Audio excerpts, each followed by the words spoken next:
Class 9 में आज हम फिजिक्स में पढ़ेंगे किसी ऑब्जेक्ट का मास जो है वो मून पे क्या होता है। ठीक है, तो आपको ये पता है कि जो फोर्स लगा के पृथ्वी किसी वस्तु को अपनी ओर खींचती है वो उस वस्तु को क्या होता है, ऑब्जेक्ट होता है। A force by which earth attract an object is centre is called wait of object. ठीक है, तो अगर हम ये मान लें, let us consider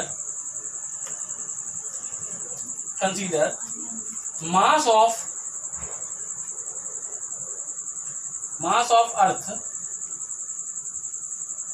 is me and radius of earth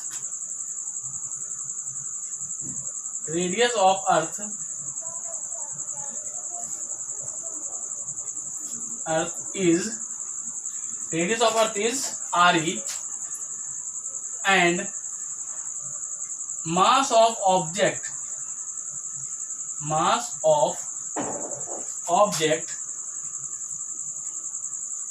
on earth is m, then weight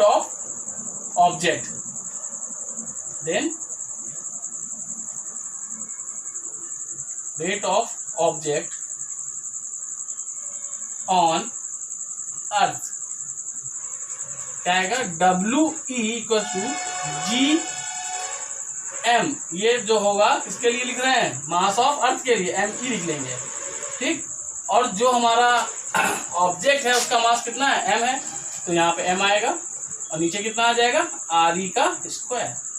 ठीक, इक्वेशन नंबर इसको हम फर्स्ट बना देते हैं। अब सिमिलरली मास ऑफ मून जो होगा वो मान लेंगे ME है और रेडियस उसकी RM हो जाएगी। तो लेट कर लेंगे अगेन लेट कर लेते हैं, let the mass of moon, यानी कि चांद का जो मास है उसको क्या मान लेते हैं, MM, कैपिटल M और M। ठीक है, and radius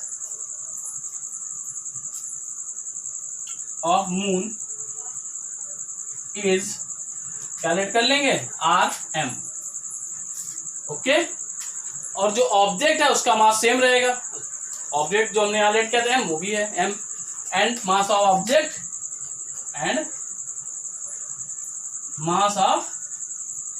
object is M, then weight of object on moon, then mass of object on moon। अब क्या बनेगा, देन मास नहीं बेटा, यहां पे कर लेना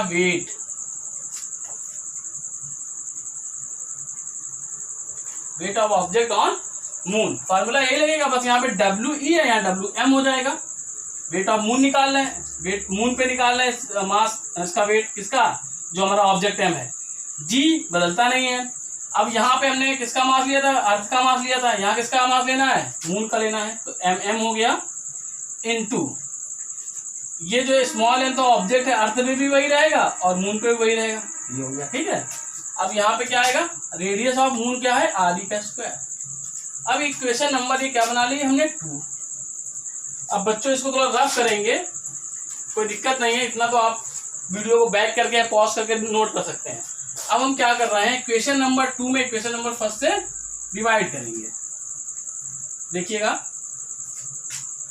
इक्वेशन नंबर 2 को हम डिवाइड कर रहे हैं इक्वेशन नंबर फर्स्ट से, तो 2 वाली ऊपर आ जाएगी, क्या लिखेंगे, WM upon WE equal to, अब यहां से आएगा GMM into M by RE का स्क्वायर, सॉरी यहाँ पे RM करना होगा, RM का स्क्वायर, ये M जो है छोटा सा नीचे है, इसी तरह से यहाँ नीचे बड़ा ये लगा दिया मैंने। यहाँ क्या लिखेंगे, यहाँ वाली वैल्यू आएगी G M E M upon R E का स्क्वायर।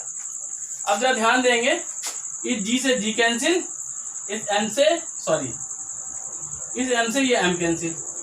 अब क्या बचा हमारे पास, W M upon W E equal to, यहां से हमारे पास बचता है M M into R E का स्क्वायर अपॉन नीचे बचता है हमारे पास M E into R M का स्क्वायर। ये वैल्यू आपकी बचती है। और आप जानते हैं कि जो मास ऑफ अर्थ है वो 100 टाइम है। जो मास ऑफ अर्थ है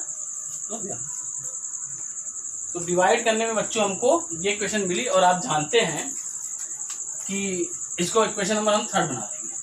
और हम ये जानते हैं कि जो मास ऑफ अर्थ है वो 100 टाइम होता है मास ऑफ मून के। ठीक है, मास ऑफ अर्थ जो होता है 100 टाइम होता है मास ऑफ मून के। ठीक है, हम जानते हैं। दूसरी चीज, जो रेडियस ऑफ अर्थ है वो 4 टाइम होता है रेडियस ऑफ मून के। यानी कहने का मतलब ये है, जहां हमारा एम ई है वहां हम कितना ला सकते हैं 100 mm, यानी कि मास ऑफ मून। और जहां हमारा आर ई है वहां क्या रह सकते हैं 4 टाइम ऑफ आर एम। तो इधर रफ कर रहे हैं, और यहाँ पर इक्वेशन नंबर 3 में ये वैल्यूज को हम पुट कर रहे हैं, या आप यहीं पुट कर लीजिए। तो देखिए क्या आएगा, W M upon W E यानी weight of M mass sorry moon और वेट ऑफ अर्थ इक्वल। अब यहाँ एम एम के प्लेस पे क्या हो जाएगा, एम एम तो ऐसे ही बना रहेगा, यानी कि mass of moon upon M E के प्लेस पे लिखेंगे 100 एम एम इंटू।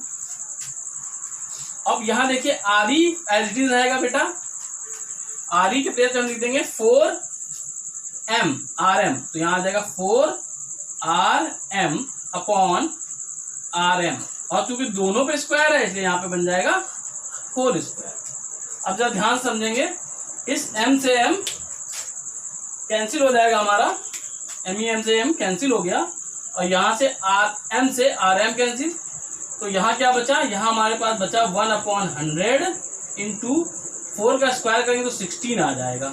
ठीक है, अब इस चीज को मैं थोड़ा सा इधर कर रहा हूं, ध्यान देंगे आप।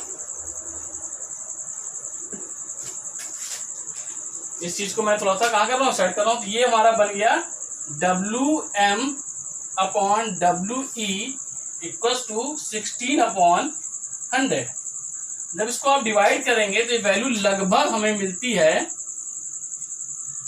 इसलिए यहां पर हमने ये निशान लगा दिया, इक्विवेलेंट है 1/6 के। अब इसका क्रॉस मल्टीप्लाई करा दो इधर, तो W M equals to 1/6 W ई।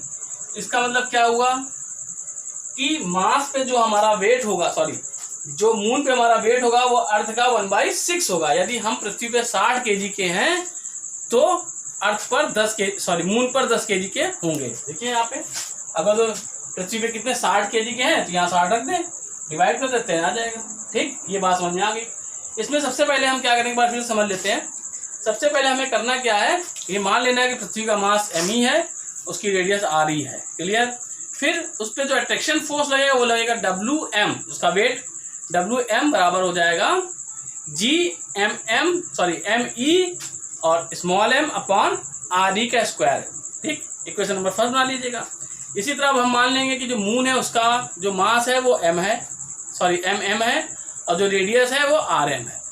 तो उस पर जो फोर्स लगेगा वही हमारा वेट होगा। तो डब्ल्यू एम बराबर हमारा हो जाएगा G M M into small M upon R M का होल स्क्वायर। इक्वेशन नंबर 2 बनाएंगे। इक्वेशन नंबर 2 को इक्वेशन नंबर 1 से डिवाइड करेंगे, यहाँ लिखा हुआ है। तो स्मॉल एम से स्मॉल एम कैंसिल, जी से जी कैंसिल। अब ये आर वाली वैल्यू ऊपर चली जाएगी और आर एम वाली वैल्यू नीचे आ जाएगी, दोनों पे स्क्वायर लगा हुआ है। अब हम क्या जानते हैं, अब हम जानते हैं कि जो पृथ्वी का मास रहता है वो मून के मास का 100 टाइम होता है। इसी तरह जो पृथ्वी की रेडियस आ रही है वो मून की रेडियस की 4 टाइम होती है। तो जहां पे एम ई रखा हुआ है वहां पे 100 mm रख देंगे, और जहां पे आर ई है वहां पे 4 RM रख देंगे। तो देखिए यहाँ पे तो mm था, यहाँ me था, me के पे 100 mm रख दिया, यानी मास ऑफ मून रख दिया। इसी तरह से यहाँ पे आधी के प्लेस पे क्या रख दिया 4m। अब Rn से Rm कैंसिल, अब चूंकि दोनों पे स्क्वायर है तो 16 हो जाएगा। अब यहाँ देखेंगे 16 जिसको डिवाइड करें तो 1/6 आएगा, यानी 6 पॉइंट समथिंग आता है, तो इसको इक्विवेलेंट हम 6 मान लेते हैं।